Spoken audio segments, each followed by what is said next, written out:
ప్రభు రాకడ దినాల్లో మనం ఉన్నాము. నేడో రేపు అన్నట్లుగా దేవుని రాకడ సూచనలు మనము చూస్తూ ఉన్నాము. కలిగి ఉన్న మనము ఏ దేవుని కలిగి ఉన్నామో ఆ దేవునికి నమ్మకంగా బ్రతుకుతూ విశ్వాసాన్ని కాపాడుకుంటూ ఒక భక్తిలో నిలకడ కలిగి జీవిస్తూ దేవుని పట్ల ఎక్కువ మమకారాన్ని పెంచుకొని లోకం మీద లోక సంబంధమైన వాటి మీద ఉన్న మమకారం కంటే ఈ కడవరి కాలమందు నీ ప్రేమ, నీ మమకారము, నీ కొరకు ప్రాణం పెట్టిన దేవుని మీద ఉంచితే దేవుడు నిన్ను రాబోయే ఉగ్రత నుండి ప్రభు నిన్ను కాపాడును గాక. హల్లెలూయా. ప్రియమైన వాళ్ళరా, దేవుని ఎక్కువగా ప్రేమించండి, వాక్యాన్ని ప్రేమించండి. సమయం దొరికినప్పుడు సమయాన్ని వ్యర్థము చేసుకోకుండా ప్రార్థనలో గడపడానికి మీరు సిద్ధపడవలసిందిగా ఒక సేవకునిగా నేను మిమ్మల్ని కోరుకుంటున్నాను. ప్రార్థన లేకపోతే మన కుటుంబాలు పాడైపోతాయి, ఆత్మీయ జీవితం పాడైపోతుంది, విశ్వాస జీవితంలో వెనుకంచి వేయబడుతున్నటువంటి దినాల్లోనికి రాబోతున్నాం. కలిగి ఉన్నటువంటి దేవుని నమ్మకంగా అద్దుకొని ప్రభుత్వం మీరు ప్రయాణం చేయగలిగితే మన జీవితాల్లో దేవుడు రాగల మన ముందున్నటువంటి దినాలలో ఒక పరిపూర్ణమైన కాపుదలలో, ఒక పరిపూర్ణమైనటువంటి క్షేమములో దేవుడు మనలను, మన సంఘ బిడ్డలను ప్రభు కాపాడునుగాక. హల్లెలూయా. చూడండి, ఒక చిన్న వాక్య భాగాన్ని చదువుకొని కొద్ది నిమిషాలు జాగ్రత్తగా వివరించుకొని ఆశీర్వాదకరంగా మనము ఈ ఆరాధన మనం ముగించుకున్నాము. దేవుడికి గట్టిగా స్తోత్రం చెప్పండి. హల్లెలూయా. మంచిది. అపోస్తుల కార్యములు 2వ అధ్యాయము లేకపోతే 3వ అధ్యాయము 21వ వచనాన్ని మనం చూస్తే అన్నిటికీ కుదురుబాటు కాలములు వచ్చునని దేవుడు ఆది నుండి తన పరిశుద్ధ ప్రవక్తల నోట పలికించెను. దేవునికి మహిమ కలుగును గాక. ఒక చిన్న ప్రార్థన చేసుకొని క్లుప్తంగా దేవుని మాటలు వివరించుకున్నాం. పరిశుద్ధుడైన తండ్రి, చదివిన వాక్యాన్ని దీవించి ఆశీర్వదించి నీ బిడ్డలతో కొద్ది నిమిషాలు మీరు మాట్లాడి నీ వాక్యం మీద వారి మనస్సు నీ వాక్యం మీద ఉంచి భయభక్తులు కలిగి నీ మాటలు శ్రద్ధగా ఆలకించడానికి మీ సహాయాన్ని బిడ్డలకు అనుగ్రహించమని యేసు నామమున ప్రార్థన చేస్తున్నాము తండ్రి. ఆమేన్. హల్లెలూయా. ఇక చాలా జాగ్రత్తగా దేవుని వాక్యాన్ని విన్నామండి. ఈరోజున దేవుని మందిరానికి వచ్చిన దేవుని బిడ్డలారా, దేవుని సన్నిధిలోకి వచ్చిన నీవు దేవుని వాక్యాన్ని వింటున్నటువంటి మన జీవితాలలో ఎప్పుడు నా కుటుంబము కుదురు పడుతుందా, ఎప్పుడు నా సమస్యల నుండి నాకు నెమ్మది కలుగుతుందా, ఎలాంటి పరిస్థితుల మధ్యలో నేను నడిపించబడాలి, ఎన్నో సందర్భాలు, ఎన్నో ఆలోచనలు మన మధ్యలోనికి వస్తానే ఉంటాయి. అపోస్తుడైన పౌలు అంటున్నాడు, అన్నిటికీ కుదురుబాటు కాలములు వచ్చునని దేవుడు ఆది నుండి తన పరిశుద్ధుల ప్రవక్తల నోట పలికించెను. ఎవరి నోట పలికిస్తున్నాడంట? తన ప్రవక్తల నోట, తన దాసుల నోట ఆయన పలికిస్తా ఉన్నాడు. ఏ కాలం అంట? కుదురుబాటు కాలము. ఇది కుదురుబాటు అయ్యే కాలం కాదు.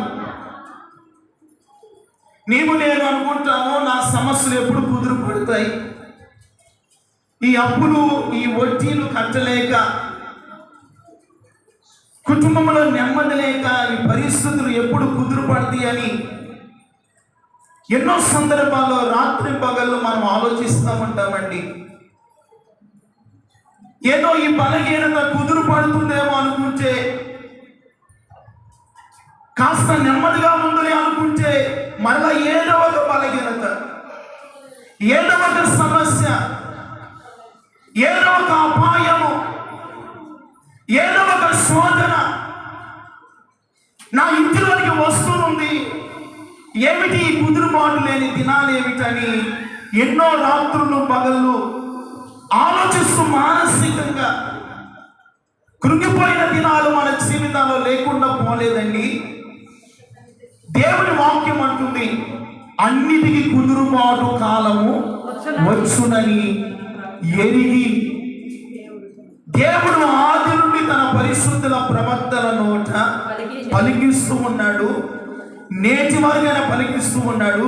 ఇక ముందు కూడా ఆయన పలికించబోతున్నాడు. దేవునికి స్తోత్రం కలుగును గాక. ఈరోజు నా నీ స్థితికి, నువ్వు అనుభవిస్తున్నటువంటి పరిస్థితులకు ఓ చక్కని కుదురుబాటు కాలము దేవుడు మన జీవితంలో కలుగు చేయాలి అంటే మనం ఎలాగూ ఉండాలి, దేవుని ఎలాగూ మనం వెంబడించాలి, ఎలాగూ దేవుని వాక్యాన్ని మన హృదయంలో నింపుకొని దేవుని వాక్య ప్రకారంగా నడిచినప్పుడు మన సమస్యలు ఎప్పుడు కుదురు పడతాయో ఒక లేఖన భాగాన్ని మనం చూస్తే, అపోస్తలుడైన పౌలు తిమోతికి రాసిన 2వ పత్రిక 3వ అధ్యాయం 1వ వచనం అంటాడు, అంత్య దినములలో అపాయకరమైన కాలములు వచ్చునని తెలుసుకొనుము అంటాడు. ఏ కాలం అందంట? అంత్య దినములలో అపాయకరమైన కాలములు వచ్చును. ఇక్కడ పౌలు అంటున్నాడు, కుదురుబాటు కాలం వచ్చునని ఆది నుండి తన పరిశుద్ధుల నోట ఆయన కలిగించాడు. ఇక్కడ అంటున్నాడు, అంత్య దినములలో అపాయకరమైన కాలము. ఏ కాలం అంటే ఈ రోజున మనం జీవిస్తున్నటువంటి కాలము అపాయకరమైన కాలము, కుదురుబాటు లేని కాలము, నెమ్మది లేని కాలము. బయటికి వెళ్ళిన వాడు మళ్ళా క్షేమంగా వస్తాడన్న నమ్మకం లేని కాలము. ఈ కాలంలో మనుషులు ఎలా ఉన్నారంట? స్వార్థ ప్రియులను, బింకములాడు వారును, అహంకారులను, దూషకులను, తల్లిదండ్రులకు అవిధేయులు. చూడండి, ఈ కాలం ఎప్పటి కాలం అంట? అపాయకరమైన కాలము. ఈ కాలంలో మనుషులు వారి స్వభావాలు ఎలాగో ఉంటాయో కూడా అపోస్తలుడైన పౌలు తెలియజేస్తున్నాడు. వారు స్వార్థ ప్రియులుగా ఉంటారంట. ఎటువంటి వారిగా ఉంటారండి? స్వార్థం. నేను బాగుంటే చాలు, పక్కనున్నవాడు ఏమైనా పోయినా పర్వాలేదు అనుకునేది ఏమిటి? స్వార్థం. నేను బాగుండాలి, నా ఎదుట ఉన్నవాడు కూడా బాగుండాలి అనుకునేది దేవుని ప్రేమ. దేవుని స్తోత్రం చెప్పండి. ఏమిటండి?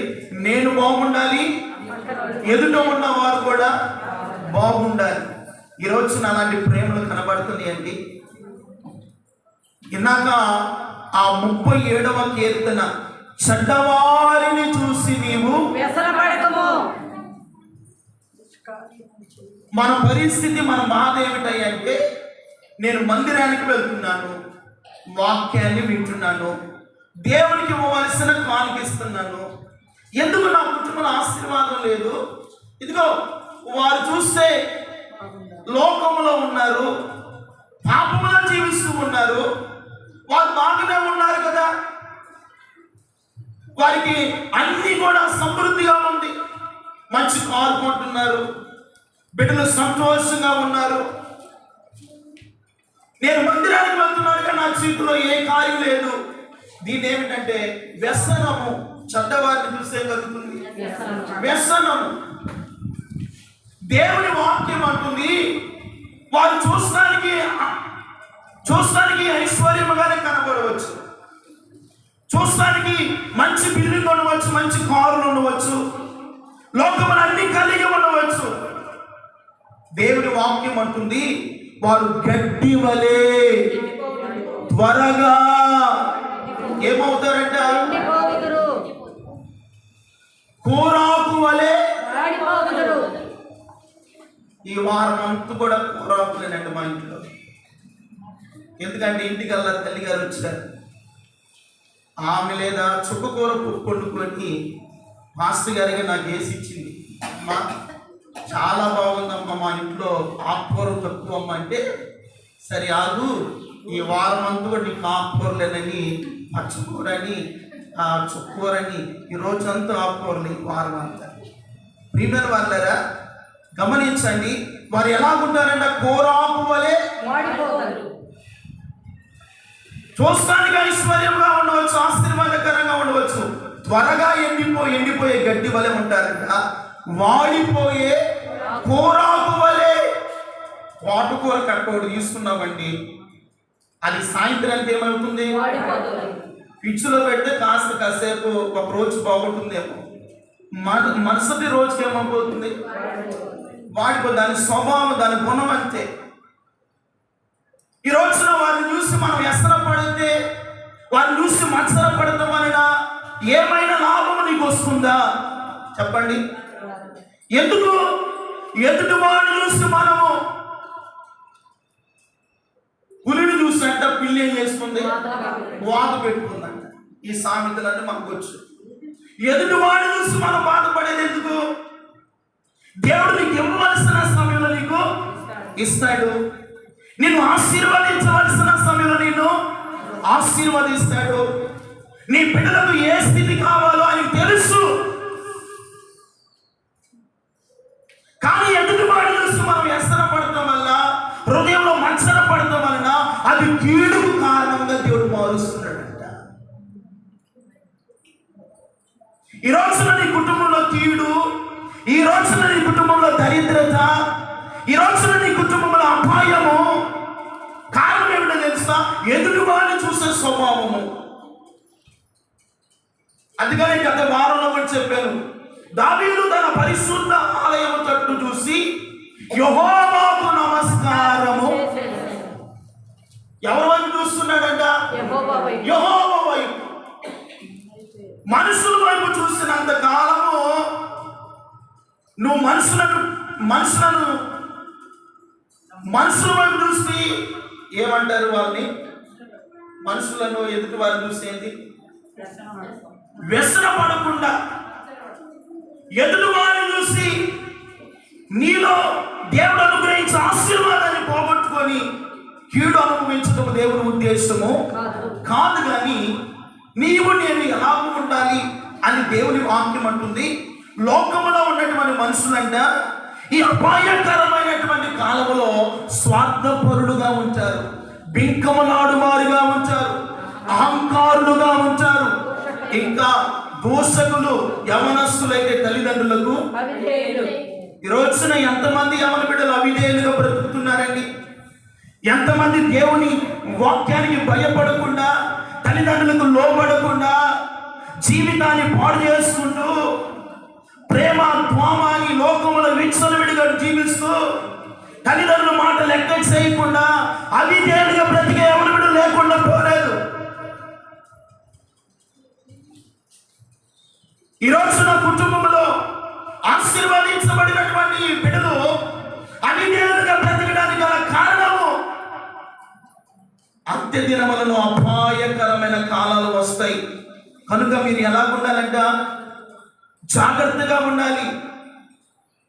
స్వార్థం ఉంది, ద్వేషకులు ఉన్నారు, గర్వాలు ఉంటారు.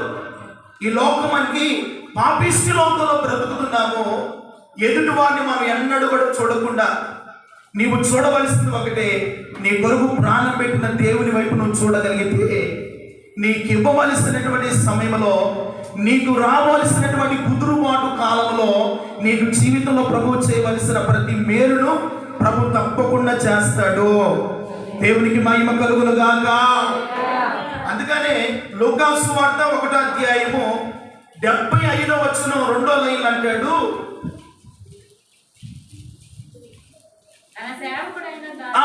తన సేవకుడైన దావీదు వంశమునందు మన కొరకు రక్షణ శృంగము అనగా మన శత్రువుల నుండి మనను ద్వేషించు వారి నుండి మనను ద్వేషించు వారందరి చేతి నుండి తప్పించి రక్షణ కలుగు చేసెను. దీనిని గురించి చూడండి, మరలా ఇక్కడ కూడా ఏమంటాడు, కనుక ఆది నుండి తన పరిశుద్ధుల ప్రవక్తల నోట పలికించెను. దావీదు వంశమందు మన కొరకు ఒక రక్షణ శృంగము. ఈ రక్షణ శృంగం ఏం చేస్తున్నాయి అంటే, అపాయకరమైన కాలాలు వచ్చిన, కుదురుబాటు కాలాలు రాని స్థితిలో కూడా ఈ రక్షణ శృంగము శత్రువు చేతి నుండి, మనల్ని ద్వేషించు వారి చేతి నుండి ఈ రక్షణ శృంగము తప్పించబోతుంది. దేవుని స్తోత్రం కలుగును గాక. ఏం చేస్తుందంట? తప్పిస్తుంది. ఈ రక్షణ శృంగం ఎవరయ్యా అంటే, మన కొరకు పరమను విడిచి ఈ లోకానికి దిగి వచ్చిన ప్రభువైన యేసుక్రీస్తు వారే ఆ రక్షణ శృంగము. దేవునికి చప్పట్లు కొట్టు, మహిమ కలుగునుగా. ఆయన రక్షణ శృంగము. ఎవరంటే ఆయన రక్షణ శృంగము. ఎందుకని ఈ రక్షణ శృంగం అంటే, అపాయకరమైన కాలములు వస్తున్నాయి. మనుషులు వారి స్వభావాలు, వారి స్థితి ఎలా ఉంటుందో పౌలు తెలియజేస్తూ, ఇదిగో మీ కొరకు దావీదు వంశమందు ఒక రక్షణ శృంగము మీ కొరకు సిద్ధపరిచి ఉన్నాను.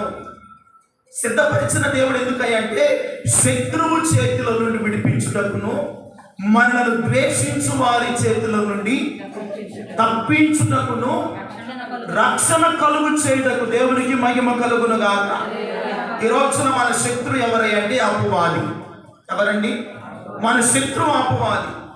వాడు అబద్ధానికి జనకుడు, వాడు బింకములాడు వాడు, వాడు గొడవలు తీసుకొని వచ్చేవాడు, వాడు అపవాది కనుక వాడు ఎటువంటి వాడంటే, వాడు పనంతా కూడా కలహప్రియుడు కనుక ప్రతిరోజు వాడు పనంతా కూడా ఏంటంటే, కుటుంబాల్లో కలహాలు, కన్నీళ్లు, బాధను, వేదనను కలుగు చేసేది శత్రువు. ఆ శత్రువు చేతుల నుండి నిన్ను విడిపించేవాడే రక్షణ శృంగము. దేవునికి మహిమ కలుగును గాక. ఈ రక్షణ శృంగం అంట మనకు ఒక కుదురుబాటు కాలం, ఒక సమాధానకరమైన కాలం, ఒక నెమ్మదికరమైన కాలమును మనకు అనుగ్రహించాలని ఆయన లోకములో ఉన్నటువంటి తన వారినందరిని కూడా ప్రేమించి తన బిడ్డలుగా ఆయన స్వీకరించాడంట. దేవునికి మహిమ కలుగును గాక. స్వీకరించినటువంటి దేవుడు ప్రియమైన వాళ్ళరా, ప్రతి శత్రువు చేతుల నుండి ఎన్నో సార్లు మనల్ని ఏం చేస్తాడు? ఆయన తప్పించాడు. దేవుని స్తోత్రం కలుగును గాక. శత్రు బలము నుండి దేవుడు తప్పిస్తున్నాడు. అపవాది కోరల నుండి దేవుడు మనల్ని విడిపిస్తున్నాడు. శోధన నుండి ప్రభు తప్పిస్తున్నాడు. బలహీనత వచ్చిన విడిపిస్తూ ఉన్నాడు. ఎందుకంటే ఇదిగో అపాయకరమైనటువంటి దినాల్లో ఉన్నాము కనుక ప్రియమైన వాళ్ళరా, మనుషులు వారి స్వభావాలు, వారి ఆలోచనలు దేవుని వాక్యానికి భిన్నముగా ఉన్నాయి కనుక ఇగో మీ జీవితాల్లో భయపడవద్దు, దిగులు చెందవద్దు. నేను మీ జీవితాల్లో కుదురుబాటు కాలాన్ని తీసుకుని రాబోతున్నాను. దేవునికి మహిమ కలుగును గాక. దేవునికి స్తోత్రం కలుగును గాక. దేవుని బిడ్డ, ఇంతకాలము ఏ కుదురుబాటు లేకుండా నీ కుటుంబంలో సమస్యలు ఉన్నాయో, నీ వ్యక్తిగత జీవితంలో బాధలు, కష్టాలు అనుభవించుకుంటూ వచ్చావో, ఈ రోజున దేవుడు నీతో మాట్లాడుతున్నాడు. కుదురుబాటు కాలము దేవుడు నీ జీవితంలో ప్రభు కలుగు చేయబోతున్నాడు. దేవునికి మహిమ కలుగును గాక. కుదురుబాటు కాలం మనకి ఇవ్వాలి అంటే అంటే దేవుడు 1-2 విషయాలు మనకు చెబుతున్నాడు. ఆయన మన సన్నిధిలో మనం ఎలా ఉండాలో ఒక్క మాట మనం చూస్తే చదవండి. 20వ సంకీర్తన 1వ వాక్యములు అంటాడు, ఆపత్కాలమందు యెహోవానికి ఉత్తరమిచ్చునుగాక. ఎక్కడంటండి? ఆపత్కాలమందు యెహోవానికి ఉత్తరమిచ్చునుగాక. చాలు, మనకు ఆ పాయింట్ ఒకటి చాలు. ఆపత్కాలమందు యెహోవానికి ఉత్తరం ఇవ్వాలి. ఇది ఏ కాలము? అపాయకరమైన కాలం. స్వార్థముతో నిండి ఉన్నటువంటి కాలం. అవిధేయతతో నడిపించబడుతున్నటువంటి కాలం. దేవుని వాక్యానికి లోబడని కాలం. దేవుని వాక్యానికి భయపడని కాలం. మారు మనసు పొందలేని కాలం. దేవుని వాక్యము ప్రకటించబడుతున్న దేవుని వాక్యానికి లోబడని కాలం. ఈ కాలంలో మనకేమొస్తుంది అంటున్నాడు? అపాయం వస్తుంది. అపాయం వచ్చినప్పుడు నువ్వేం చేయాలంటే ఆపత్కాలమందు యెహోవాకు నీవు మొరపెట్టు. అపాయం వచ్చిందని నీలో నీవు బాధపడుతూ ప్రార్థన చేయకుండా దేవుని సన్నిధికి రాకుండా ఈ అపాయం ఏమిటి, శోధన ఏమిటి, ఈ సమస్యలు ఏమిటి, ఈ బలహీనతలేమని నీవు మాటికి ఆలోచించి ఇంకా నువ్వు బలహీనమవుతావే కానీ ఆ అపాయముల నుండి బయటకు నీవు రాలేవు. వాక్యం సెలవిస్తుంది కదా, ఆపత్కాలమందు నీకు ఉత్తరమిచ్చే దేవుడు ఉన్నాడంట. దేవుని స్తోత్రం చెప్పు. ఎవరంటే ఆయన నీకు ఉత్తరం ఇచ్చే దేవుడు, నీకు సహాయం చేసే దేవుడు. 7వ వచనం కూడా చదవండి. 7వ పై వచనం చదవండి. యెహోవా తన అభిషేక్తుని రక్షించునని నాకిప్పుడు తెలియను. రక్షణార్థమైన తన దక్షిణ హస్తం బలము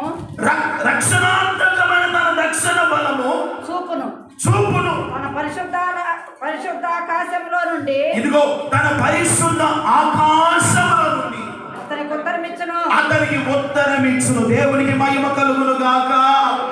ఎక్కడి నుండి ఉత్తరం ఇస్తాడంట? పరిశుద్ధ ఆకాశములో నుండి ఆయన ఉత్తరం అనుగ్రహించే దేవుడు. ఆయన సమాధానం ఇచ్చే దేవుడు. ఆయన నీ ప్రార్థన ఆలకించే దేవుడు. అపాయకరమైన దినాల నుండి నిన్ను తప్పించి కాపాడగలిగిన దేవుడు. ఏ కాలం నుండి?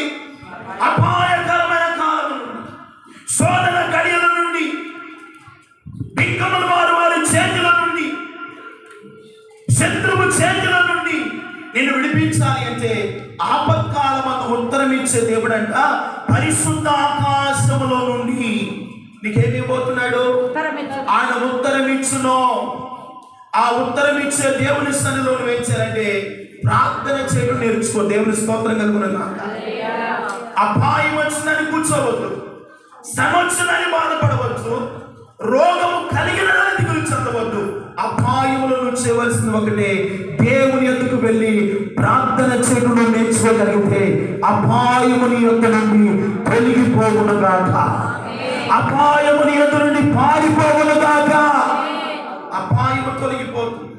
ఈ రోజున అపాయముల నుండి కాపాడబడలేకపోతున్నాం. ఆ రోజున అపాయం వచ్చింది.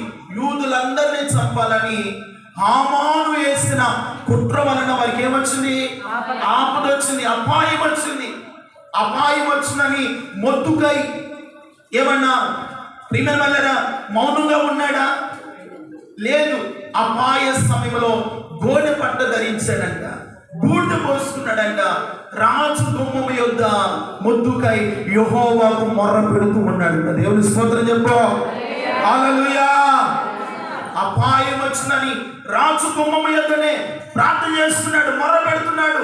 ఆపత్కాలమందు ఉత్తరం ఇచ్చు దేవా, ఇదిగో నీ ప్రజలని యూదులందరినీ కాపాడయ్యాని దేవునికి ప్రార్థన చేస్తుండగా, ఇదిగో సుసన్న కోటలో ఉన్నటువంటి తన కుమార్తె అని ఎస్తేరు చూసింది. ఎవరిని?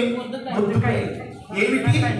నా పిండ తండ్రి బాధతో ఉన్నాడు, గోనె పట్టు ధరించుకున్నాడు, బూడిదలో కూర్చున్నాడని ఆ సమాచారాన్ని తెలుసుకున్నటువంటి ఎస్తేరు కూడా ప్రియమైన వాళ్ళరా, తను కూడా అన్నపానాలు మానివేసి దేవుని సన్నిధిలోనికి వెళ్ళి తాను తన పనికత్తెలను యెహోవా సన్నిధిలో అపాయకరమైన కాలంలో ఉపవాసం ఉండి ప్రార్థన చేస్తారట. గొడ్డు చప్పలు దేవునికి మహిమ కలుగును గాక.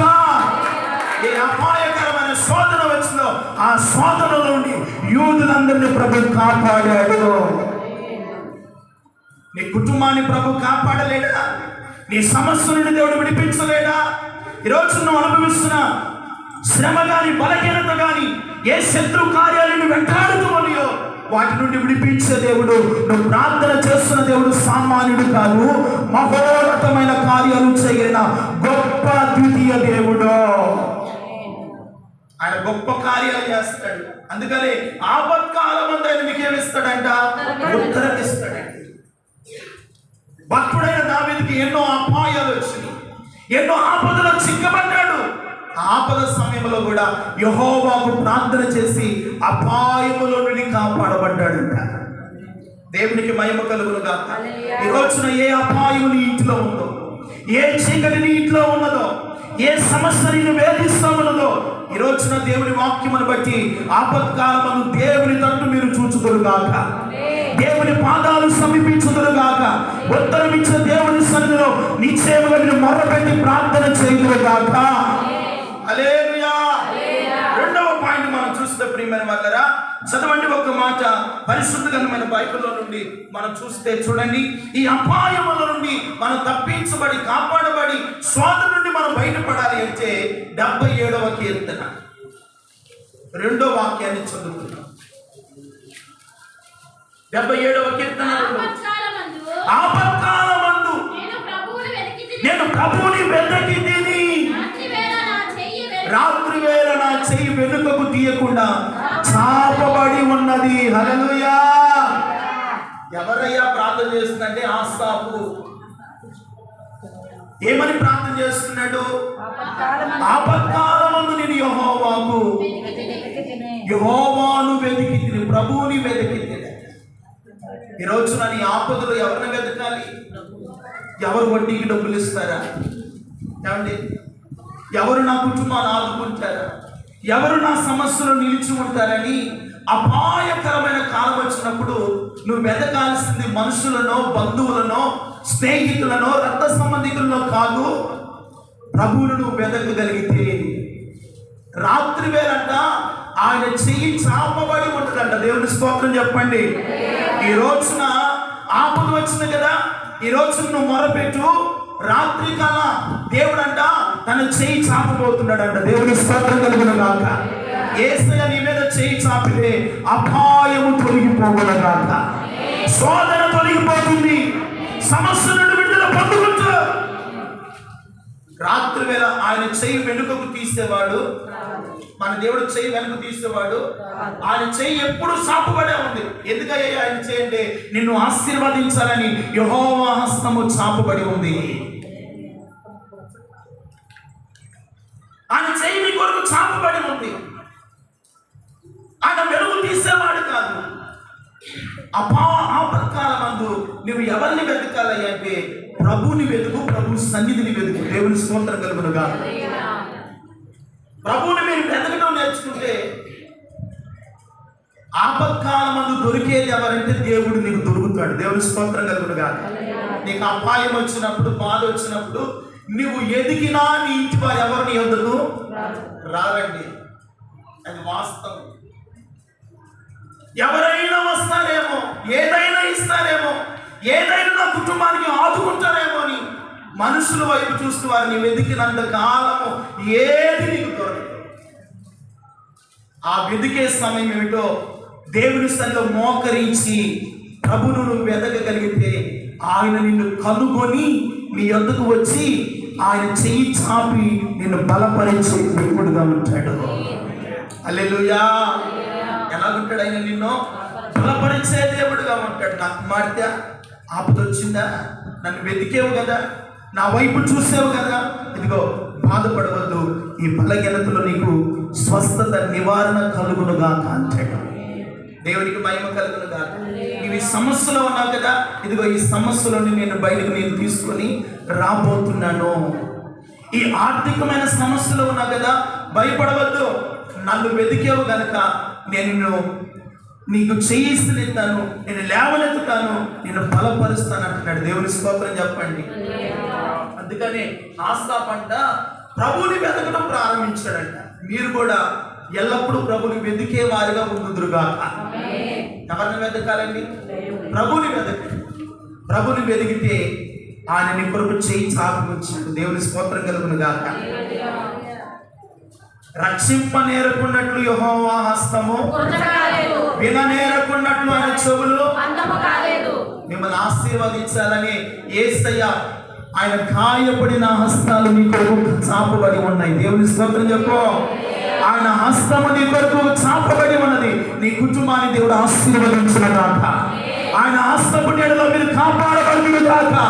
ఆయన ఆపత్తినమందు అపాయకరమైన దినాల్లో దేవుని హస్తము మీకు తోడుగా ఉండును గాక. ఆయన హస్తము మనకు తోడుగా, ఆయన హస్తపు నీడలో ఉంటే సురక్షితమైన కాపుదల దేవుడు నీకు ఇస్తాడు. దేవుని స్తోత్రం చెప్పు. రెండవదిగా మనం చూస్తే చదవండి ఒక మాట మత్తయి సువార్త లేకపోతే 86వ కీర్తన 7వ వాక్యాన్ని చదువుతున్నాం. నీవు నాకు ఉత్తరమిచ్చువాడవు నీవు నాకు ఉత్తరమిచ్చువాడవు గనుక నా ఆపత్కాలమందు నేను నీకు మొర్రపెట్టెదను. నా ఆజ్ఞలను గైకొనిన ఎడల ఇదిగో ఆయన ఆజ్ఞలకు గైకొనని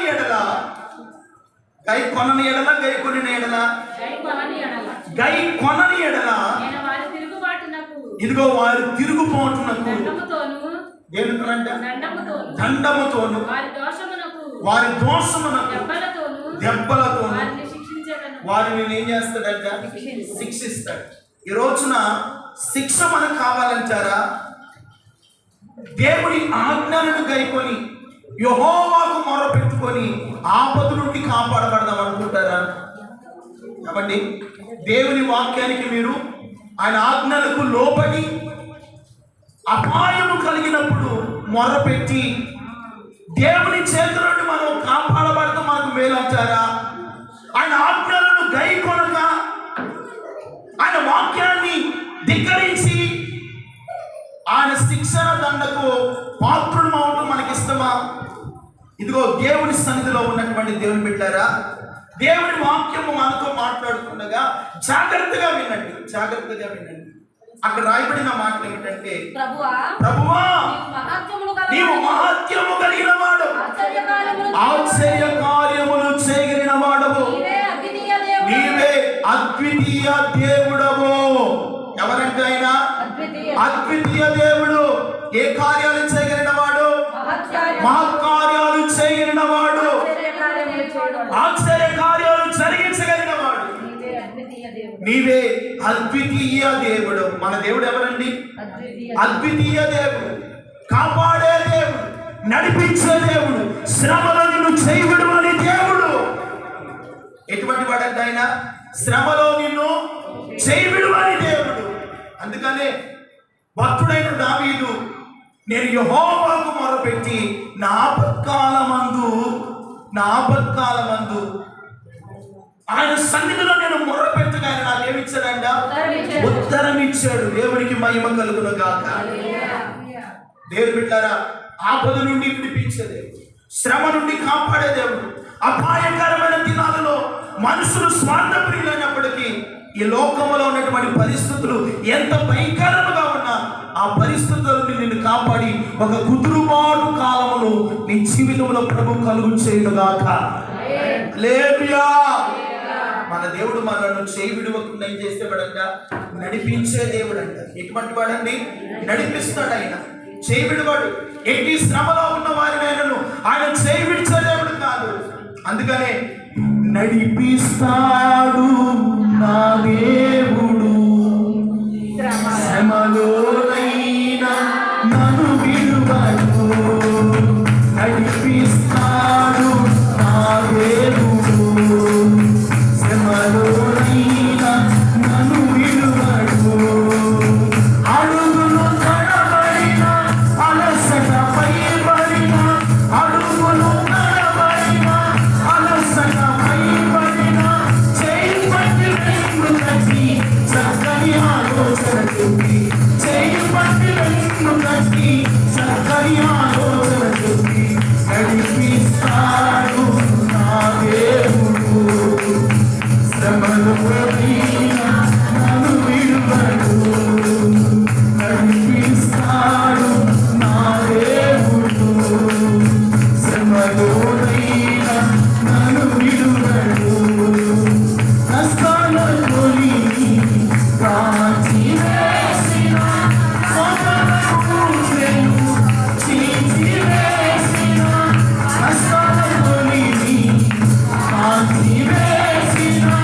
చేస్తున్నాడు, నడిపిస్తాడు నా దేవుడు.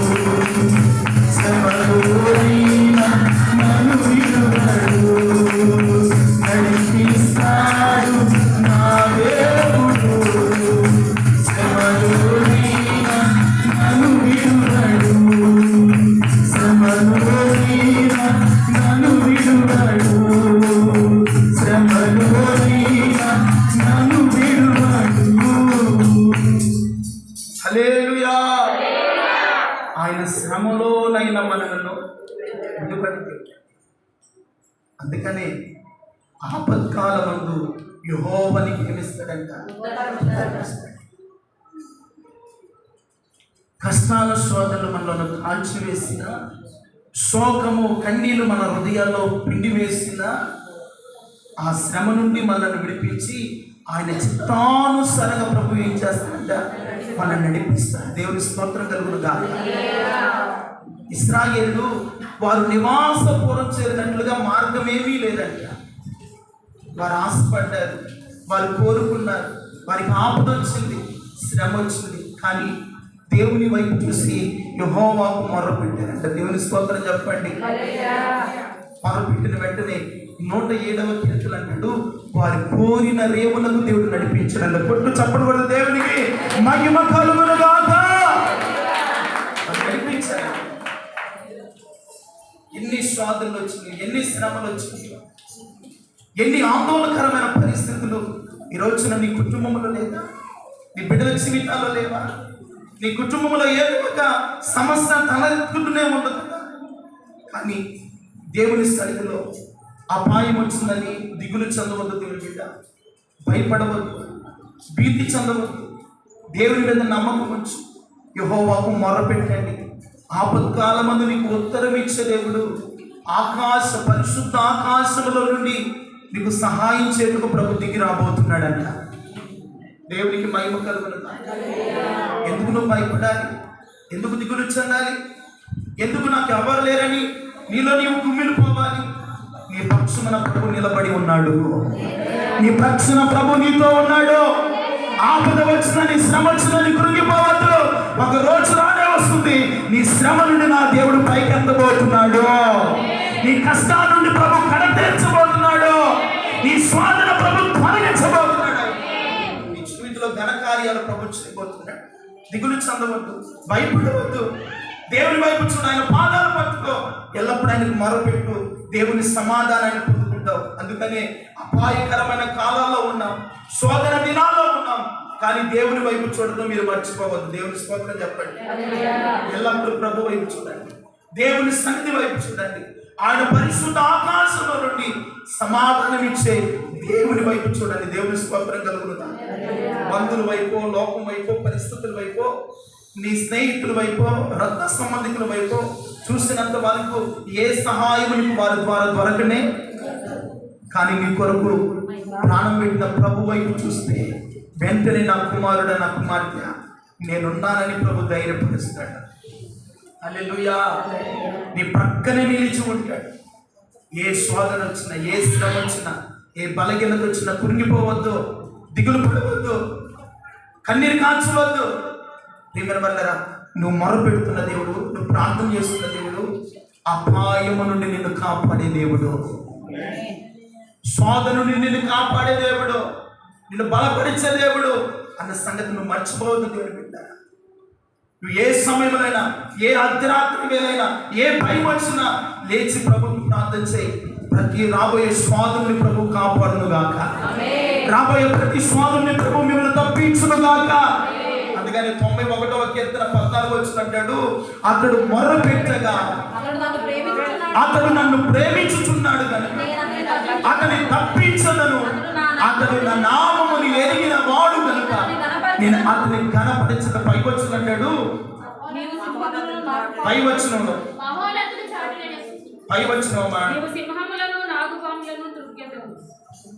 అతడు నాకు మొర్ర పెట్టగా నేను అతనికి ఉత్తరం అది అతడు నాకు మొర్ర పెట్టగా నేను అతనికి ఉత్తరం ఇచ్చదను, అతని శ్రమలో నేను అతనికి తోడై ఉండదను. ఇది దేవుని స్తోత్రం కలుగును గాక. అతడు మొర్ర పెట్టగా నేను అతనికి ఉత్తరం ఇచ్చదను. శ్రమలో నీకు తోడై ఉన్నవాడు నీ దేవుడు.